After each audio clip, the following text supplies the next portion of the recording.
Aujourd'hui, c'est le thème de la douleur physique que je veux partager avec vous. Je rappelle que je parle toujours de ce que j'ai expérimenté et là, je viens de passer des mois où j'ai beaucoup souffert physiquement. Donc, c'est le bon moment de partager tout ça avec vous en espérant que ça va vous donner de vraies pistes et des solutions comme ça a été le cas pour moi-même. Il était donc écrit que pour mes réponses à vos envois, le temps ne serait pas très sympathique et facile. Il ne me faciliterait pas la tâche en tout cas.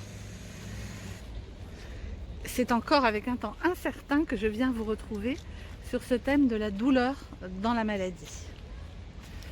Il y a déjà sans doute à considérer que c'est naturel.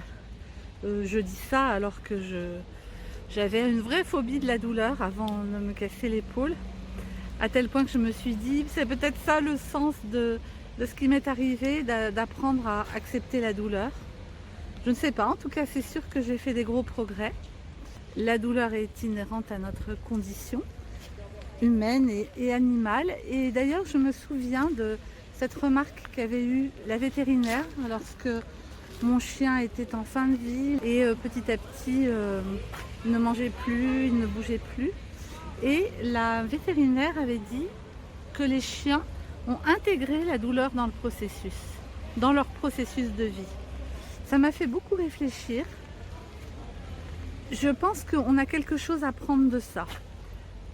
Accueillir, accepter le fait que la douleur fait partie de notre parcours et que du coup, on en souffre moins finalement. C'est plutôt quand on la combat, qu'on veut ne pas souffrir, qu'on peut arriver à des résultats totalement contre-productifs. Donc, mais ça, j'ai l'impression de vous le répéter à chaque vidéo. Accueillir ce qui est, ne pas nier la réalité. Alors, comme il pleut de plus en plus, je vais essayer de passer sous un petit passage. Donc, la douleur, une chose naturelle. Ensuite, bien, je trouve évidemment bien compréhensible, voilà, que l'on veuille la faire diminuer ou en échapper. Ça, c'est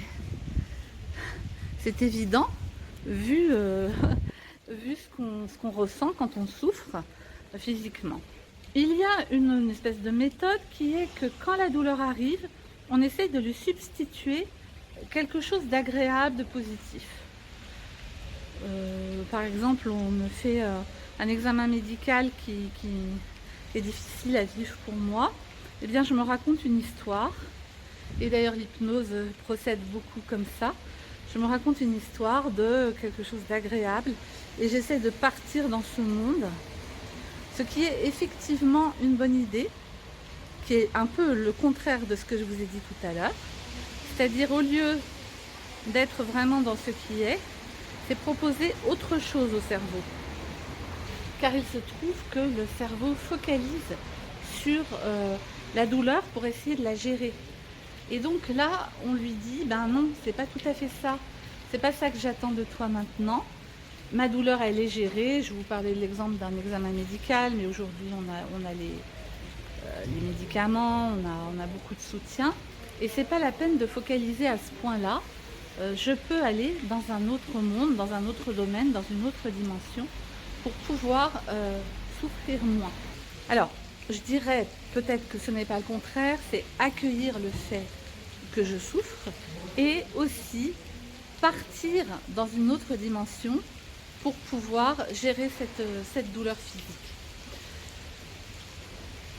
Si vous marchez dans la rue, que vous êtes préoccupé par vos pieds, que vos chaussures vous serrent trop et que vous rencontrez votre chanteur préféré, ou je sais pas quoi, votre politicien préféré, que sais-je, vous allez plus sentir la douleur au pied.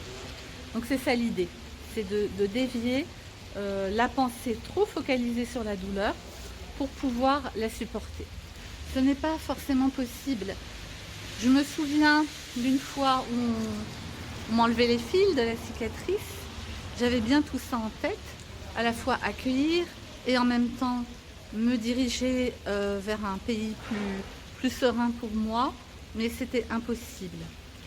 Donc ce que j'ai mis en place instinctivement à ce moment-là et que je vous recommande fortement, c'est que j'ai respiré davantage, je me suis concentrée sur ma respiration, j'ai amplifié. Ça peut être différent pour vous, à chacun de trouver sa petite astuce, mais j'ai mis mon corps à l'action, en mouvement, pour dévier en effet cette focalisation du cerveau sur ma douleur, et c'est ce qui a le mieux fonctionné. Comme je viens de vous le dire, la douleur est parfois trop intense pour pouvoir faire diversion d'une manière assez aisée. Donc je vous conseille fortement de vous entraîner auparavant. Parce que si vous avez l'habitude de le faire, votre cerveau ira beaucoup plus vite dans ces fonctionnements-là. Donc s'entraîner auparavant, c'est dès maintenant. Vous pouvez aller sur YouTube par exemple, vous trouvez des auto-hypnoses, il y en a de toutes sortes, et vous les écoutez dès maintenant. Et cela va vous ouvrir beaucoup de possibilités. Je vous conseille par exemple les auto-hypnoses d'Olivier Lockert. Moi, c'est celle-là que j'ai utilisée, mais vous pouvez préférer d'autres musiques, vous pouvez préférer des voix de femmes, etc. Allez-y, faites-le, vraiment, ça marche. Donc en résumé, considérez que la douleur est un processus naturel plutôt que de le fuir à tout prix. Savoir prendre le temps de l'accueillir, de l'observer et savoir vivre autre chose quand une douleur arrive, défocaliser et ouvrir d'autres perspectives. Dans une prochaine vidéo, je vous expliquerai plus précisément comment on sabote, comment en fait on augmente sa douleur et donc comment ne pas le faire. N'oubliez pas, n'attendez pas que les choses deviennent inextricables pour commencer à vous poser la question de faire un travail sur vous. Personnellement, je propose un groupe de thérapie, des accompagnements individuels, des programmes en ligne et j'ai également beaucoup de collègues dans tous les lieux où vous habitez.